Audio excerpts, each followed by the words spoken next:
Samuel II. He is following the pathway Visionary Communication. As he continues to work his way through Toastmasters Pathways journey, Woodrow is continuing to learn more and more about himself as a leader, speaker, and communicator. Woodrow's speech tonight not only required him to reflect on his own specific communication style, but it also required him to look at how other styles may benefit and enhance his communication overall. Woodrow's hope with tonight's speech is to expose his fellow Toastmasters and distinguished guests to his own communication style and what he's learned about the various other styles of communication. Woodrow will also venture into how those various styles can assist everyone who works with the speaking world. He's going to be presenting his speech, communicating directly. Here's Woodrow Samuel II.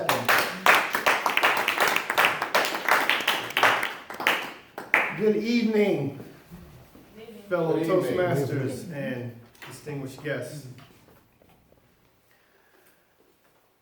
This style is decisive, competitive, independent, and confident. Because the person with a direct communication style is focused, results-oriented, ambitious, goal-oriented, and driven, others may perceive him as strong-willed or demanding. He can be seen as impatient when bored. He likes to feel in control and may become frustrated if dependent on others. He measures progress by achievements and successes and is motivated by challenges. At work, he displays more concern for results than relationships and does not easily share feelings. His pace is fast and decisive, and he likes a busy, efficient, structured, and formal environment. So when I read this, I thought, my God, did my mother write that? Like, how do these people know me so well? And here's what was interesting. As I was doing the research for this particular speech, I'm learning so much about me. I'm learning so much. This is the beautiful thing about Toastmasters. I have been at this for a long time. I've been teaching, I've been training, I've been doing this for a long time. I have learned more in the last 4 months in the research that I've had to do in preparing, because I'm not a off the cuff. If I'm going to stand up in front of you, I'm going to prepare. I'm not going to sit here and tell you that I'm as always prepared as I would like to be, but I'm going to prepare. So I've done the research on every speech that I've done. I've done the research, and in these 4 months that I've been a member of Toastmasters, I kid you not, I have learned more about my leadership and communication than probably in the last 10 years, truthfully. Because you don't get a chance to reflect when you're constantly the person at the forefront, and when you're constantly the person doing the training, and you're constantly the person leading. I would have known that I was a direct type of communicator, but the words that were put to it in the pathways just nailed it. It made me think of the late, great Kobe Bryant. If you do any research on Kobe Bryant, you'll find that he often talks about how early in his career, it was just direct. We got to do this, you got to do that. If we're going to win a championship, you got to do this. If we're going to do, Shaq, you got to get in shape. If you want the ball, you got to get up in that. That was the way he approached it. Do you think he had a lot of friends? No. He didn't have a lot of friends. Did he win? Yes. He won, but he didn't have a lot of friends. The realization that he came to was that, yes, I'm getting things out of people with this style, but how much more could I get out of them if I had a less direct style? Not saying I won't be direct, because that's my personality, as it is mine.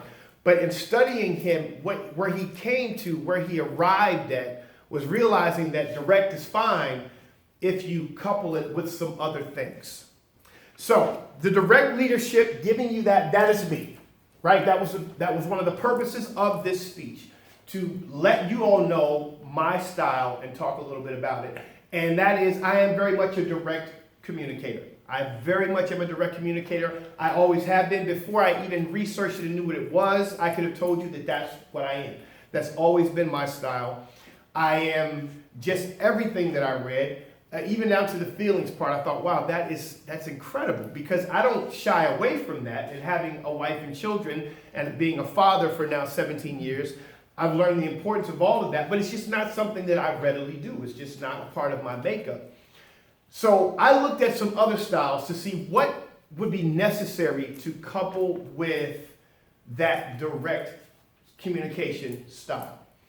And one of the first ones that I came up with that I think would be very necessary when we're talking about figuring out how to balance out that direct leadership style is, and actually I'm going to talk to you about 3 different styles. The collaborative communicator, I'm going to talk to you about the empathetic communicator, and I'm going to talk to you about the assertive communicator. When I think of the empathetic communicator and why that helps with someone who has a direct style, with the empathetic communicator, that is somebody who understands how to connect with you, not feeling sorry for you, but how to connect with you and can empathize with where you are. There's a difference between sympathetic and empathetic. Sympathy says, oh, I'm so sorry, Tom. I'm so sorry. I'm so sorry. Empathy says, no, let me get down in this trench with you and be a part of this with you. And when I think of an empathetic communicator, I think of my pastor, truthfully. He's one of the most empathetic communicators that I've ever been around, because he doesn't make you feel sorry for yourself. He doesn't feel sorry for you. He helps you understand that what you're feeling is okay, and I will co-sign you, but we will get past this and we will move forward, right?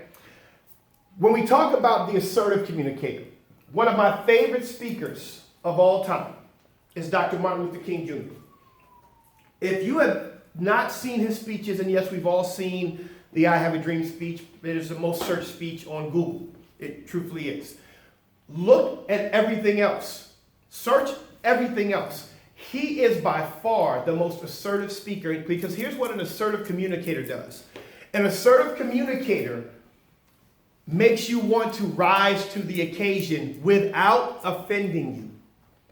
See, with the direct communicator, going back to the Kobe Bryant analogy, Kobe Bryant upset a lot of people.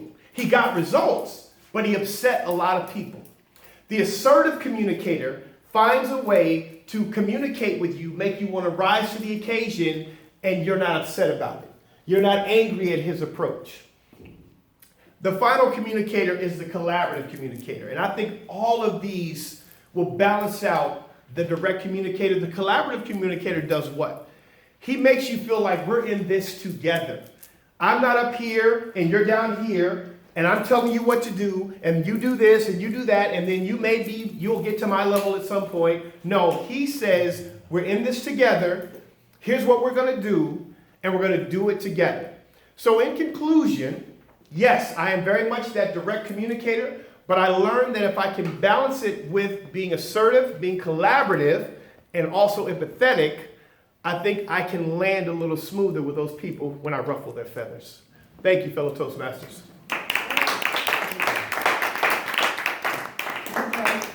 Oh, my fault, Jim. That's okay. All right. The Thank camera you. stopped rolling. Yes, So my apologies.